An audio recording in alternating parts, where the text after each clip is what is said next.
Et loin de ces discussions, les agriculteurs travaillent avec des chercheurs pour trouver des alternatives à ces pesticides.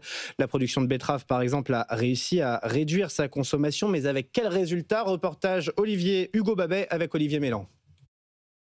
Ce matin, dans son champ de betteraves, Alexis H fait la chasse aux pucerons. Il y a encore un puceron là.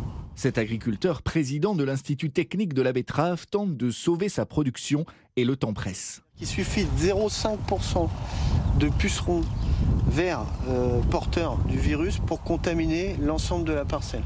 En 2020, il a perdu 2/3 de sa production de betteraves. Alors son institut a obtenu 2 dérogations en 2021 et 2022 pour continuer à utiliser des néonicotinoïdes qui réduisent le risque de contamination à moins de 5%. Mais la menace d'une interdiction les oblige désormais à s'adapter.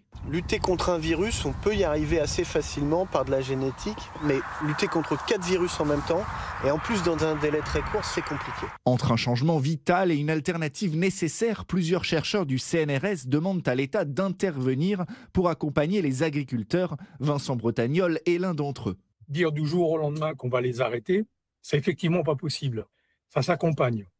Ça s'accompagne dans le temps, en justement mettant en place ces infrastructures agroécologiques.